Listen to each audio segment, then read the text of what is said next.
नमस्कार। चलिए आज भारत के लोकतंत्र की एक बहुत ही दिलचस्प कहानी समझते हैं।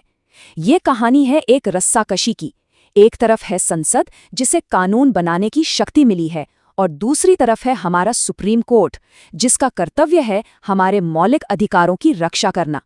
इन दोनों के बीच जो संघर्ष हुआ उसी ने हमारे आज के संवैधानिक ढांचे को आकार दिया है। तो सबसे बुनियादी सवाल यही उठता है, एक ऐसा सवाल जिसने दशकों तक हमारे संविधान की दिशा तय की है।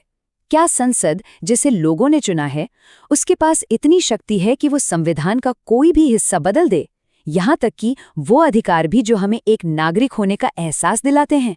आइए इसी सवाल की तह तक चलते हैं।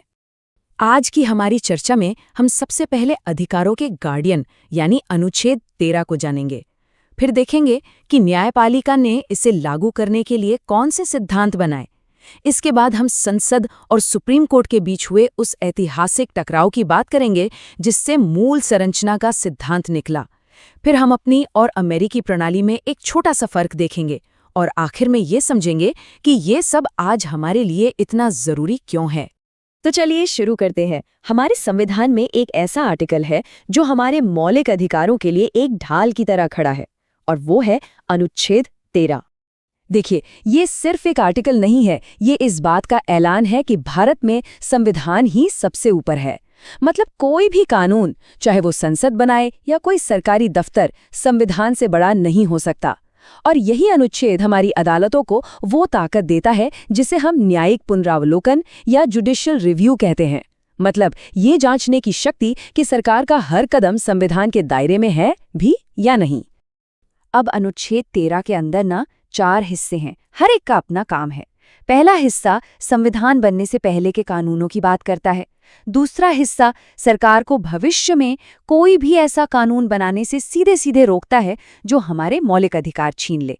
तीसरा हिस्सा कानून शब्द को एक बहुत ही बड़ी परिभाषा देता है। और चौथा वो हिस्सा है जिसे बाद में जोड़ा गया था और ये संवैधानिक संशोधनों से जुड़ा है। और यहीं से हमारी कहानी का सबसे बड़ा मोड़ शुरू होता है। ये सब मिलकर हमारे अधिकारों के लिए एक मजबूत सुरक्षा कवच बनाते हैं। अब अनुच्छेद 13 को असल में लागू करने के लिए सुप्रीम कोर्ट ने समय के साथ कुछ बहुत ही दिलचस्प कानूनी सिद्धांत या डॉक्ट्रिन्स बनाए हैं। ये कोर्ट के लिए एक तरह से टूल्स की तरह काम करते हैं। पहला सिद्धांत है आच्छादन का सिद्धांत।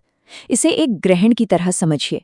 मान लीजिए कोई पुराना कानून है जो आज के मौलिक अधिकारों से मेल नहीं खाता, तो वो कानून पूरी तरह खत्म नहीं होता, बल्कि मौलिक अधिकार उस पर एक छाया डाल देते हैं, एक ग्रहण लगा देते हैं, जिससे वो कानून एक तरह से सो जाता है, मतलब इनएक्टिव हो जाता है। ये काम कैसे करता है ये बहुत मजेदार है। इसका सबसे क्लासिक उदाहरण है भीकाजी नारायण का केस।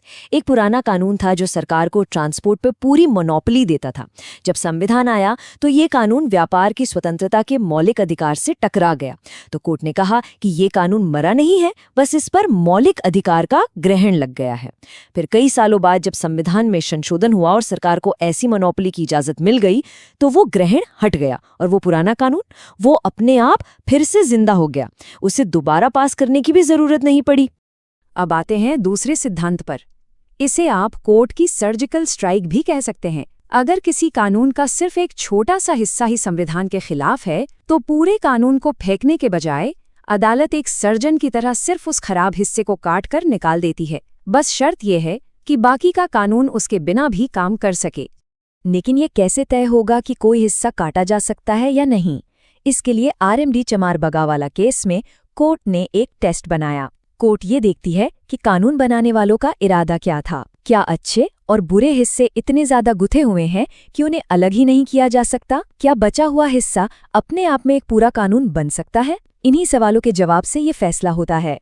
और हाँ, ये जानना बहुत जरूरी है कि अनुच्छेद 13 की नज़र में कानून का मतलब सिर्फ वो एक्ट नहीं है जो संसद पास करती है।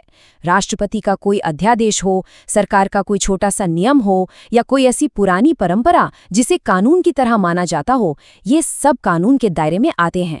इसका मतलब ये है कि सरकार की ताकत का लगभग हर रूप मौलिक अधिकारों की कसौटी पर परखा जा सकता है। और अब हम आते हैं कहानी के सबसे ड्रामेटिक हिस्से पर। संसद की संविधान बदलने की ताकत और सुप्रीम कोर्ट की अधिकारों की रक्षा करने की ताकत के बीच वो दशकों तक चला महासंघर्ष। ये किसी संवैधानिक शतरंज की बिसात जैसा था। हर तरफ से चालें चली जा रही थीं।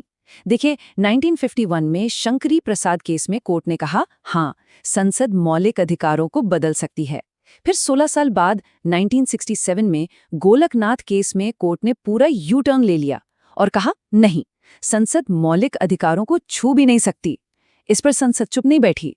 उसने 24वें संशोधन से पलटवार किया।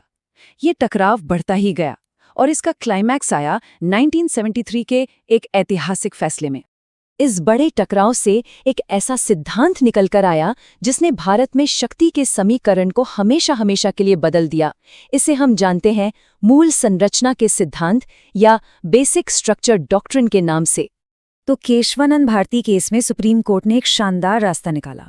कोर्ट ने कहा, हाँ, संसद के पास संविधान में बदलाव करने की शक्ति है, बिल्कुल है, लेकिन ये शक्ति अनलिमिटेड नहीं है।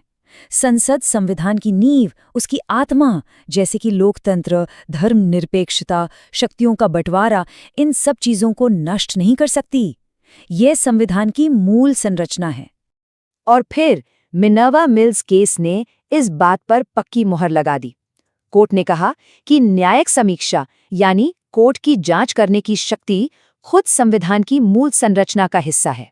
इसलिए संसद कोई ऐसा संशोधन नहीं ला सकती जो इस शक्ति को ही छीन ले। लॉजिक बहुत सीधा था। आपको जो सीमित शक्ति दी गई है, आप उसका इस्तेमाल करके खुद को असीमित शक्ति कैसे दे सकते हैं?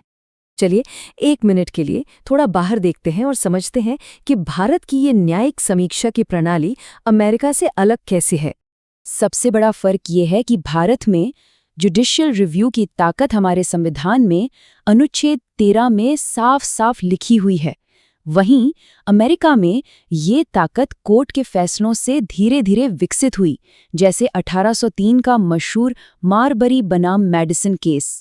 इसके अलावा भारत में कोई भी नागरिक अनुच्छेद 32 के तहत सीधे सुप्रीम कोर्ट जा सकता है, जो इस शक्ति को लोगों के और करीब ले आता है।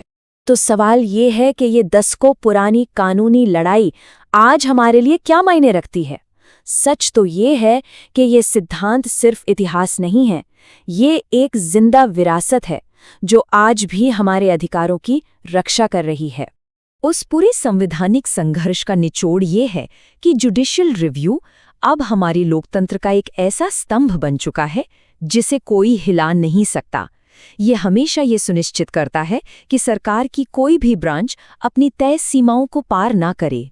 हम 1973 से 2024 तक एक सीधी लकीर खींच सकते हैं। 50 साल पहले जो सिद्धांत बना था वो सिर्फ किताबों में नहीं है।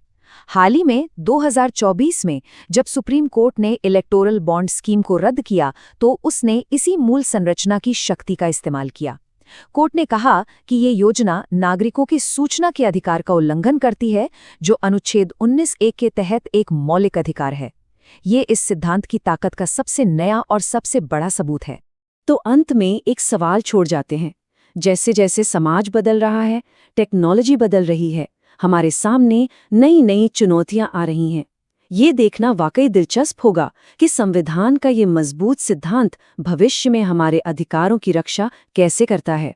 संविधान की इस मूल संरचना के लिए अगली बड़ी परीक्षा आखिर क्या होगी? ये सोचने के लिए एक बहुत अहम सवाल है।